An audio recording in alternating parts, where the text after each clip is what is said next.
नमस्कार, मेरा नाम है जयंती झा और आप देख रहे हैं नेक्स्ट 9 न्यूज पॉलिटिकल बाइट।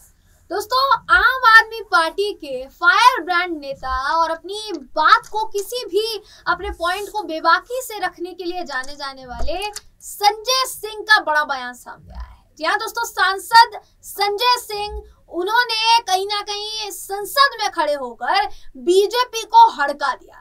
जी हाँ दोस्तों, आप बिल्कुल सही सुन रहे हैं। संजय सिंह संसद में गरजे हैं, बरसे हैं बीजेपी पर और उन्होंने एक के बाद एक आरोप लगाए हैं बीजेपी पर। देखिए, उनका कहना था कि सीबीआई और जितनी केंद्रीय एजेंसियां हैं, हमारे पास डेटा मौजूद है कि कितने नेताओं का नाम अभी तक सामने आया है और विपक्ष के कितने नेताओं को निशाना बनाया गया है। मनीष सिसोदिया को निशाना बनाया गया, उसके बाद आम आदमी पार्टी के इतने नेताओं को निशाना बनाया गया। यहाँ प्रियंका चतुर्वेदी मौजूद है। उन्होंने कहा कि प्रियंका चतुर्वेदी यहाँ पर मौजूद है, आप उनसे पूछ सकते हैं लिस्ट में कितने लोगों का नाम आया और किन किन लोगों पर कार्यवाही हुई। ना ये सरकार नीरव मोदी पर कार्यवाही करती है, ना ये सरकार ललित मोदी पर कार्यवाही करती है, ना ये सरकारी एजेंसियां सीधे तौर पर देखिए यहाँ विजय माल्या पर कार्यवाही करती है। इनको मिलते हैं तो सिर्फ और सिर्फ विपक्ष के नेता।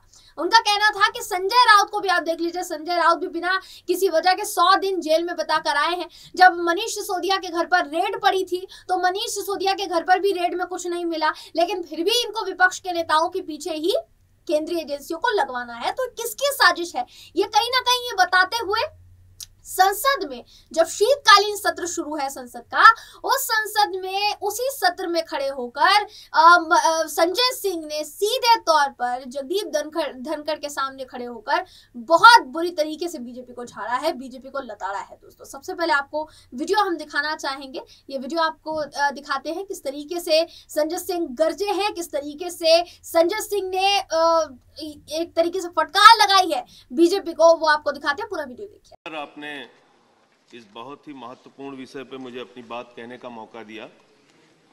मान्यवर, पिछले कुछ वर्षों में जिस तरह से जांच एजेंसियों का दुरुपयोग विपक्ष के नेताओं के खिलाफ हुआ है, इससे ये साफ लगता है कि इनको देश के शुरू कर दिया। ये सरकार का चरित्र है। बाहर भी नहीं बोलने देते, यहां भी नहीं बोलने देते आप लोग। ऑनरेबल मेंबर सर, प्लीज मान्यवर, हैव योर से।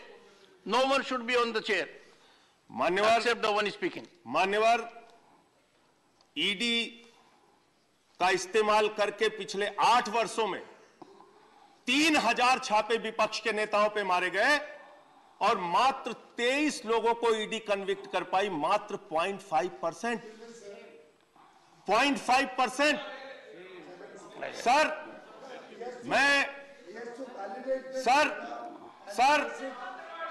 सर, ये बिल्कुल ठीक बात नहीं है sir. Sir, honourable members, one of the members is on legs.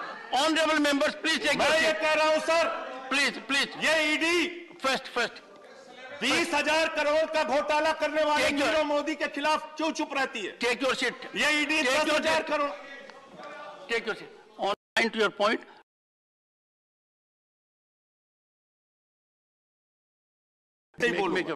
बगैर पेपर के बोलूंगा। अब इसी में अगर नो पॉइंट इन जीरो।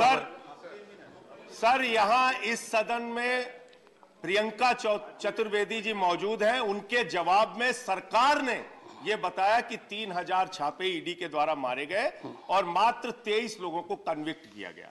मेरा इनसे सवाल यह है कि ये ईडी और सीबीआई 20,000 करोड़ के लुटेरे नीरव मोदी पे कार्रवाई नहीं करती, विजय माल्या पे कार्रवाई नहीं करती, नितिन संदेशरा पे कार्रवाई नहीं करती, ललित मोदी पे कार्रवाई नहीं करती, रेड्डी ब्रदर्स पे कार्रवाई नहीं करती, येदुरप्पा पे कार्रवाई नहीं करती, व्यापम घोटाले पे कार्रवाई नहीं करती। जितने भ्रष्टाचारी आपसे जुड़े हुए हैं उन पे कार्रवाई नहीं करते। संजय रावत जी यहां बैठे 100 दिन जेल में रहे। मनीष सिसोदिया के घर पे आपने 14 घंटे छापेमारी की। सत्येंद्र जैन को आपने जेल में रखा है। अरविंद केजरीवाल पे छापे मारते हैं, सारे मंत्रियों पे छापे मारते हैं। बंद करके सबको जेल में डाल दीजिए। दादागिरी से अगर देश चलाना चाहते हैं, तानाशाही से चलाना चाहते हैं, सबको जेल में डाल दीजिए सर। बंद कर दीजिए विपक्ष। 100 दिन रह के sir Sanjay Raut. Point word take your seat. 100 दिन रह के बाद में कह दिया इलीगल है। टेक योर, बाद में कह दिया illegal. Sir please take your sir, मेरा 3 मिनट का समय था, 1.5 मिनट इन लोगों ने खाया है। आपसे अनुरोध है 1.5 मिनट दीजिए।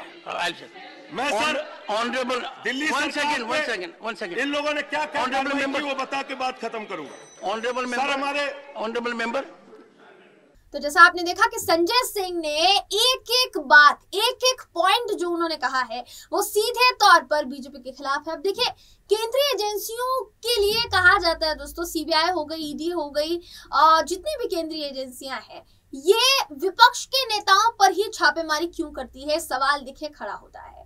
और ये सवाल हमेशा से विपक्ष उठाता आया है, लेकिन सबसे दिलचस्प बात यह है कि इस सवाल का जवाब बीजेपी की तरफ से या केंद्र सरकार की तरफ से सामने नहीं आता, और ये बहुत ज्यादा हैरानी वाली बात है। देखिए, अगर आप सही हैं तो आप अपनी प्रतिक्रिया के जरिए उस बात को साबित करके क्यों नहीं दिखाते, बीजेपी वो साबित करके क्यों नहीं दिखाती, ये सबसे बड़ा देखिए सवाल खड़ा हो जाता है। और संजय सिंह ने जितने भी सवाल इस वक्त उठाए हैं, निश्चित तौर पर देखिए अभी भी बीजेपी उन तमाम सवालों पर खामोश है, बीजेपी ने चू तक नहीं की।